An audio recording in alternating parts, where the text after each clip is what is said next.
चीज़ मैं बता दूं कि बहुत सारे लोगों का ये क्वेश्चन होता है कि ये प्रैक्टिस सेट आसान होता है। तो कल से आपका ये कंफर्म खत्म होने वाला है। कल से हम एक गजब का प्रैक्टिस सेट करने वाले हैं जो आपको लगेगा कि हाँ इसमें पूरा दम है। अगर आपको इसमें दम नहीं लग रहा है तो जो कल से प्रैक्टिस सेट आएगा उसमें आपको लगेगा कि इसमें कुछ दम है। ठीक है, तो आज ये 11 प्रैक्टिस सेट कर लेते हैं ग्रामर। कल से हम इससे भी जोरदार प्रैक्टिस सेट करेंगे। ये वाला नहीं होगा, थोड़ा दूसरे चीज़ का होगा, हिंदी का ही होगा, लेकिन कहीं और से कराऊंगा मैं, वो और जबरदस्त होगा। ठीक है, तो चलिए शुरू करते हैं। पहला प्रश्न है कि निम्नलिखित में से किस स्वर को संयुक्त स्वर माना गया है? किस स्वर को संयुक्त स्वर माना गया है? तो देखिए संयुक्त स्वर हमने 4 माना है। 4 संयुक्त स्वर होते हैं, ए, ओ और औ। यही 4 स्वर संयुक्त स्वर होते हैं क्योंकि ये मिलकर बनते हैं। जैसे ठीक है, तो ये मिलकर बनते हैं। जैसे जो ए बना है वो अ और ई से बना है, और जो ए बना है वो अ और ए से बना है, और जो ओ बना है वो अ और छोटा ऊ से बना है, और बना है ओ और अ से बना है। तो इसमें जो संयुक्त स्वर हो जाएगा वो ऑप्शन नंबर यहाँ पे डी हो जाएगा। ये हमारा संयुक्त स्वर है। ठीक है, आगे प्रश्न है कि अल्पविराम का प्रयोग इनमें से कहाँ किया जाता है? अल्पविराम का प्रयोग इनमें से कहाँ किया जाता है? वाक्य के अंत में गलत है वो, तो ये वाला होता है विराम। कहीं भी गलत है। वाक्य के शुरू में गलत है, तो वाक्य के मध्य में जहाँ बहुत कम ठहराव होता है। ऑप्शन नंबर डी हमारा सही है। वाक्य के मध्य में जहाँ बहुत कम ठहराव होता है। प्रश्न है कि निम्नलिखित में से किस विकल्प में सभी व्यक्तिवाचक संज्ञाएं? ठीक है, तो देख लेते हैं। तो ऑप्शन नंबर ए में राम व्यक्तिवाचक है, गंगा व्यक्तिवाचक है, रामचरितमानस ये भी व्यक्तिवाचक है। तो व्यक्तिवाचक संज्ञा उसे कहते हैं जो किसी व्यक्ति या जो किसी स्पेशल चीज के बारे में हमें बताता है, उसी स्पेशल चीज का हमें ज्ञान होता है। ठीक है, उसे व्यक्तिवाचक कहते हैं। जैसे गंगा के अलावा कोई और गंगा नदी नहीं है, राम के अलावा कोई और राम नहीं है, रामचरित के अलावा कोई और राम नहीं है, रामचरित नहीं है। ठीक है, तो ऑप्शन नंबर ए सही है। बस नंबर 4 हमारा कि वो एक अच्छा छात्र है, वो एक अच्छा छात्र है। वाक्य में संकेतवाचक सर्वनाम है। तो हमको पता है सर्वनाम होते हैं जो संज्ञा के स्थान पर प्रयोग किए जाते हैं। सर्वनाम संज्ञा के स्थान पर प्रयोग किए जाते हैं। तो एक अच्छा छात्र है, कौन सा अच्छा छात्र है? वो है ना, तो वो की ओर संकेत हो रहा है, यानी वो एक अच्छा छात्र है। तो ऑप्शन नंबर ए सही होगा वो। तो वह यहाँ पे अच्छा छात्र किसकी ओर संकेत कर रहा है? वो की ओर। ठीक है, तो ये सही हो जाएगा। आगे प्रश्न है कि निम्नलिखित में से एक में विशेषण का प्रयोग हुआ है, उसका बताना है। निम्नलिखित वाक्य में से एक में विशेषण का प्रयोग हुआ है। तो लड़का भजन गा रहा है, यहाँ पे विशेषण नहीं है। मैंने उसे बोला है विशेषण है, वो सुंदर लड़का है, तो यहाँ पे सुंदर हमारा विशेषण है। तो ऑप्शन नंबर सी हमारा सही हो जाएगा, वो सुंदर लड़का है। आगे प्रश्न है कि निम्नलिखित में से सकर्मक क्रिया वाला वाक्य नहीं है। सकर्मक क्रिया वाला वाक्य नहीं है, यानी किसमें सकर्मक क्रिया नहीं है? तो डाकिया पत्र लाया सकर्मक है, सीमा ने गाना गाया सकर्मक है, सिपाही ने चोर पकड़ा सकर्मक है, लड़का सोता है अकर्मक है, ये अकर्मक है। तो सकर्मक जहाँ पे कर्म का इस्तेमाल होता है, जहाँ पे कर्म की जरूरत पड़ती है, और अकर्मक जहाँ पे कर्म की जरूरत नहीं पड़ती। ठीक है, तो ये अकर्मक है। आगे हमारा प्रश्न है प्रश्न नंबर 7। प्रश्न नंबर 7 है कि उन्होंने पूर्णतः समर्थन किया। इस वाक्य में किस प्रकार का क्रिया विशेषण का प्रयोग हुआ है? पूर्णतः यहाँ पे देख रहे हैं उन्होंने पूर्णतः, तो पूर्णतः जो है परिमाणवाचक है, हमें पता नहीं कि पूर्णतः मतलब कितना, तो यहाँ पे परिमाणवाचक है, पूर्णतः समर्थन किया। ठीक है, आगे प्रश्न है कि स्त्रीलिंग शब्द बताना है। इन 4 ऑप्शन से बताना है कौन स्त्रीलिंग शब्द है। तो स्त्रीलिंग या पुल्लिंग हमें अगर पता करना हो तो उसका एक सेंटेंस बना देते हैं। जैसे हमला हो रही है, हमला हो रहा है, तो हमला हो रहा है, तो ये पुल्लिंग है।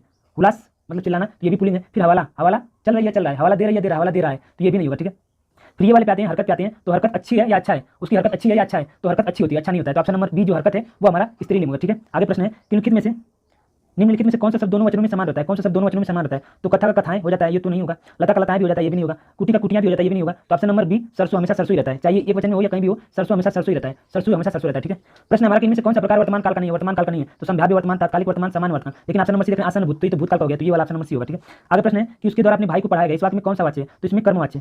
ठीक है, तो ऑप्शन नंबर सी सही है, कर्मवाच्य। आगे है निम्नलिखित में से कर्ता कारक वाला शब्द छाटिए। कर्ता कारक वाला शब्द छाटिए, तो ऑप्शन नंबर डी है बीमा को पुस्तक दे, कर्तन कर्म, तो यहाँ तो कर्म हो गया।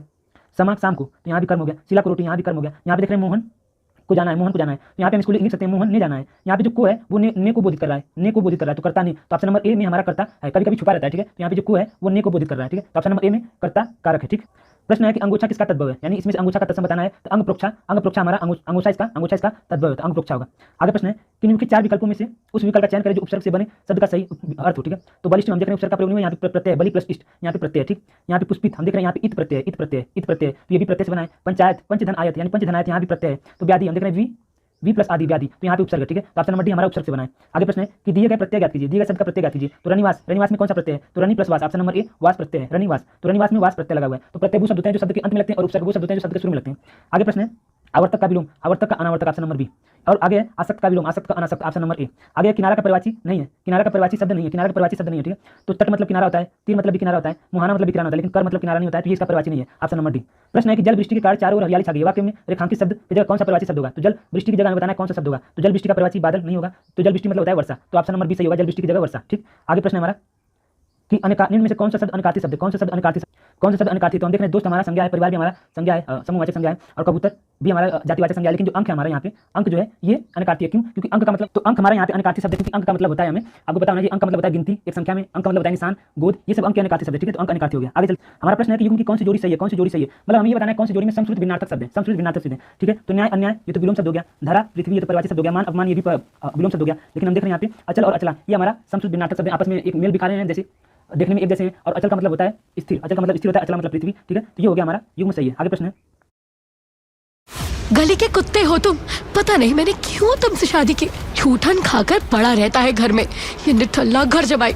ओए बेकारी, जा जाकर टॉयलेट साफ कर, और हाँ फोकट की खाता रहेगा या मेरा जूता भी साफ करेगा। आज आहान का बर्थडे था और सुबह सुबह उसे उसकी बीवी शनाया सुनाए जा रही थी।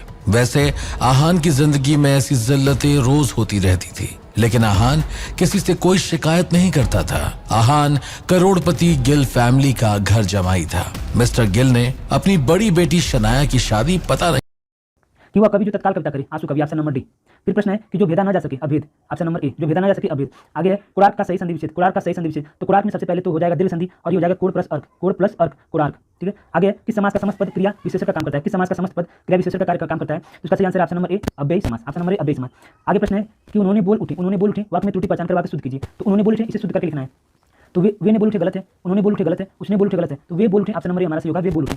आगे प्रश्न है साहित्य रस का क्या अर्थ है, साहित्य में रस का क्या अर्थ है, साहित्य में रस का क्या अर्थ है, साहित्य में रस का क्या अर्थ है। तो ऑप्शन नंबर डी हम देखेंगे, साहित्य में मिलने वाली आनंदानुभूति, साहित्य में मिलने वाली आनंदानुभूति को ही रस कहते हैं। ठीक है, प्रश्न हमारा कि मंगल भवन, अमंगलहारी, द्रवौ, सुदशरथ, अजिर बिहारी, इन पंक्तियों में किस छंद का प्रयोग हुआ है। तो वैसे भी ये चौपाई है, तो ऑप्शन नंबर बी हमारा सही है। और जब इसको काउंट करेंगे तो इसके प्रत्येक चरण में 16 मात्राएं हैं, तो जिसके प्रत्येक चरण में 16 मात्राएं होती हैं वो चौपाई होता है। ठीक है, आगे प्रश्न है कि जिस पक्ति या जिन पक्तियों में एक यानी वर्गों की एक ही क्रम में एक बार आवृत्ति हो तो वहाँ कौन सा अलंकार होता है। सही आंसर है छेका अनुप्रास, ऑप्शन नंबर सी, छेका अनुप्रास। ठीक है, इसका सही आंसर हो जाएगा छेका अनुप्रास, ऑप्शन नंबर सी। प्रश्न है कि साधारणीकरण की व्याख्या में मधुमक्खी की भूमिका परिकल्पना किस विद्वान ने की थी, मधुमक्खी की भूमिका की परिकल्पना किस, ऑप्शन नंबर बी सही है, श्याम सुंदर दास। मधुमक्खी की भूमिका की परिकल्पना श्याम सुंदर दास। ठीक है, ऑप्शन नंबर। आगे प्रश्न है कि जबरदस्ती का मेहमान अर्थ के लिए सही लोकोक्ति। तो इसका सही आंसर है जबरदस्ती का मेहमान मान मैं तेरा मेहमान, ऑप्शन नंबर डी, मान मैं तेरा मेहमान। आगे प्रश्न है पैसे से आदमी की इज्जत है, पैसे से आदमी की इज्जत है, पैसे से आदमी की इज्जत है, इसका अर्थ बताना है। तो जर है तो न रहे नहीं तो खंडहर है, ऑप्शन नंबर डी, जर है तो न रहे नहीं तो खंडहर है, पैसे से आदमी की इज्जत है। प्रश्न है कि किशोरी लाल गुप्त की पुस्तक हिंदी साहित्य का प्रथम इतिहास, हिंदी साहित्य का प्रथम इतिहास किशोरी लाल की पुस्तक, इनमें से किस पुस्तक का अनुवाद है। ठीक है, तो इसका सही आंसर है option number C, the modern vernacular literature of Hindustan, option number C, the modern vernacular literature of Hindustan, इसका हिंदी वर्जन है हिंदी साहित्य का प्रथम इतिहास। ठीक है, तो यहाँ पे ये ग्राफ दे रखा है, आप लोग इसे पढ़ लीजिए, काफी छोटा ग्राफ है और इसे मैंने 2-3 बार पढ़ा है, आप लोग भी पढ़ लीजिए, इसका मैं उत्तर बताता हूँ। ठीक है, तो प्रश्न नंबर 34 है कि कोई चारा नहीं से क्या तात्पर्य, कोई चारा नहीं से क्या तात्पर्य, दूसरा रास्ता न होना। ठीक है, ऑप्शन नंबर बी।